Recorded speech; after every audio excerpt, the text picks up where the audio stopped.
آج سے 30 سال پہلے لوگوں کے پاس ایک یا دو جوڑے لباس کے ہوا کرتے تھے. شادی کے اوپر لوگ کسی سے جوتے مانگ کے لے کے جایا کرتے تھے. یار تیرے جوتے اچھے ہیں، میں نے شادی پہ جانا ہے. امیر بھی ایسا کرتے تھے، غریب بھی ایسا کرتے تھے. میرا ایک دوست مذاق سے کہتا ہے پہلے جب کسی سے پوچھتے ہوتے تھے کیا حال ہے، وہ کہتا تھا شکر ہے. آج پوچھتے تو کہتا ہے شوگر ہے.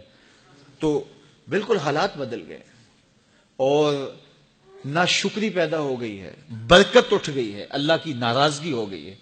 یہ ناراضگی کیسے ہوتی ہے؟ جب ہم اس کے حکموں کو توڑتے ہیں تو پھر وہ ہماری پرواہ کرنا چھوڑ دیتا ہے.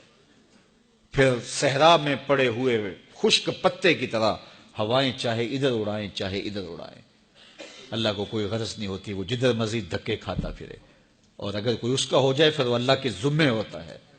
اللہ پھر اس کی حفاظت کرتا ہے. کوئی میلی آنکھ سے دیکھ کے جائے کہاں کہ کسی میں ہمت کیسے ہو. حضرت سفینہ رضی اللہ تعالیٰ عنہ جنگل میں بھٹک گئے تو انسانی بھوک سونگ کے شیر جب حملہ آور ہونے کے لیے قریب آیا تو حضرت سفینہ رک گئے اور شیر کی آنکھوں میں آنکھیں ڈال کے کہا، اور جنگل کے بادشاہ جانتا نہیں میں کون ہوں؟ میں رسول اللہ کا نوکر ہوں. اللہ اکبر. صاحب مشکات لکھتے ہیں کہ اس شیر نے دم ہلانا شروع کر دیا. کوئی زبان حال سے کہہ رہا تھا تو رسول اللہ کا نوکر ہے تو پھر میں تیرا نوکر ہوں. اللہ اکبر. تو ہم جب ان کے نہ رہے تو پھر زمانہ ہمارا نہ رہا. تو یہ نتیجہ ہے گناہوں کا. اللہ اکبر.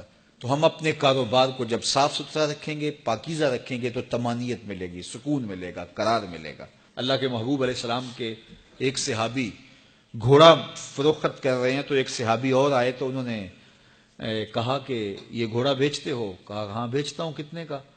کہا 500 درہم کا. تو عرب گھوڑے کے اوپر سواری کر کے چیک کرتے تھے، دیکھتے تھے، ٹرائی لیتے تھے. تو گھوڑے کے اوپر جب ٹرائی لی نا تو واپس آ کے کہا کہ اس کا 600 درہم لوگے؟ اس نے کہا میں تو 500 میں بیچنے آیا ہوں، تو تم 600 دیتے ہو تو بسم اللہ. تو پھر وہ کہنے لگے اچھا 700 لوگے؟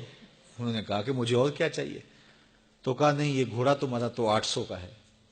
وہ کہنے لگے ہاں میرا گھوڑا 800 کا ہے. تو کہا پھر 500 کا کیوں بیچ رہے ہو؟ کہا میری مجبوری تھی، میں نے بیٹی کی شادی کرنی تھی اور میں مجبوری سے 800 کا گھوڑا 500 میں بیچ رہا ہوں. انہوں نے کہا میرے صاحب، میرے بھائی، میں تو 800 میں لوں گا. جب ہے 800 کا ہے تو میں 500 کا کیوں لوں؟ انہوں نے کہا بسم اللہ. انہوں نے 800 روپے پیش کی اور گھوڑا لے لیا. تو کہا کہ میری تو مجبوری تھی کہ میں نے بیٹی کی شادی کرنی تھی اور میں اس لیے گھوڑا 300 سستا بیچ رہا تھا، اور تم نے 800 کا لیا جب تمہیں 500 کا مل رہا تھا. کہا میری بھی مجبوری تھی. کہا تمہاری کیا مجبوری تھی؟ کہا میرے رسول کا فرمان میری مجبوری تھی. کہا کیا رسول اللہ کا فرمان ہے؟ کہا ہمارے رسول نے ہمیں سودا خریدنے کا حکم دیا ہے، کسی کی مجبوری خریدنے کا حکم نہیں دیا. آج تو کہتے ہیں جناب یہ 5 کروڑ کی پراپرٹی ہے، وہ تو مجبور ہے بیچارہ اس لیے 3 کروڑ کی بیچ رہا ہے. ہم کہتے ہیں بس ہاتھوں ہاتھ اٹھا لیں. یار اگر کوئی بندہ اپنا گھر بیچ رہا ہے اس لیے کہ وہ مجبور ہے اور وہ 1 کروڑ روپے کا ہے تو ہم اس کو 50 کا کیوں خرید رہے ہیں؟ جب ہے 1 کروڑ کا، 1 کروڑ کا خریدے. اور جو ساری زندگی لوگوں کی مجبوریاں خریدتے ہیں، فلاں پراپرٹی فلاں کی مجبوری سے خریدی، فلاں پراپرٹی فلاں کی مجبوری سے خریدی. کچھ لوگ اس طاق میں رہتے ہیں کوئی مجبور ہو تو اس سے خریدے. اللہ اکبر. پھر ایک وقت آتا ہے کہ یہ مجبور ہوتا ہے اور اس کی پراپرٹی کوڑیوں کے بل بک رہی ہوتی ہے. ہم نے اپنی آنکھوں سے ایسے مناظر دیکھے ہیں. تو کسی کی مجبوری نہ خریدیں، سودا خریدیں.